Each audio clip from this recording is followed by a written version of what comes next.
প্রধানমন্ত্রী তারেক রহমানের কর্মসূচির খবর জানাতে বরিশাল থেকে আমাদের সঙ্গে যুক্ত হচ্ছেন সহকর্মী কাউসার হোসেন। কাউসার, আর কি কর্মসূচি রয়েছে প্রধানমন্ত্রীর, জানাবেন এই বিষয়ে।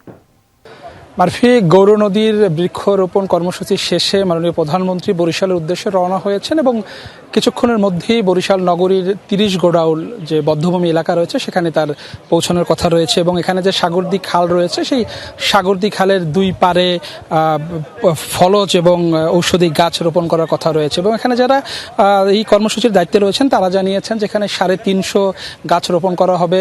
মাননীয় প্রধানমন্ত্রী 3টি গাছ রোপণ করবেন এবং এখানে কিন্তু এরই মধ্যে নেতাকর্মীরা আসলে যারা গাছ রোপণ কর্মসূচিতে অংশ নেবেন তারা উপস্থিত হয়েছেন। কিছুক্ষণের মধ্যেই প্রধানমন্ত্রী এখানে উপস্থিত হওয়ার কথা রয়েছে এবং এছাড়াও যে বৃক্ষরোপণ কর্মসূচি রয়েছে এই কর্মসূচি শেষে বিকেল 3টায় বরিশাল যে শিল্পকলা একাডেমি রয়েছে এখানে নেতাকর্মীদের সাথে একটি মত বিনিময় সভায় যোগ দেওয়ার কথা রয়েছে প্রধানমন্ত্রীর এবং সেখানে যারা দলের পক্ষ থেকে কার্ড পেয়েছেন তারা সেখানে অংশ নেবেন এবং দলীয় নেতাকর্মীদের কাছ থেকে তিনি বিভিন্ন কথা শুনবেন বা দিক নির্দেশনা দিবেন। কারণ নির্বাচনের পরে তারেক রহমান প্রধানমন্ত্রী হওয়ার পরে এটি তার প্রথম সফর দক্ষিণ অঞ্চলে। এর আগে নির্বাচনের কয়েকদিন আগে নির্বাচনী যে জনসভায় গেল 4 ফেব্রুয়ারি তিনি বরিশালে এসেছিলেন এবং এর আগে 2006 সালের 14 মে একবার তিনি বরিশালে এসেছিলেন। অর্থাৎ এবারের সফর নিয়ে 3বার তিনি দক্ষিণ অঞ্চল সফরে এসেছেন এবং তার এই সফরকে কেন্দ্র করে দক্ষিণ অঞ্চলের মানুষের মধ্যে কিন্তু আশায় বুক বেঁধেছেন। তাদের অনেক দাবি রয়েছে।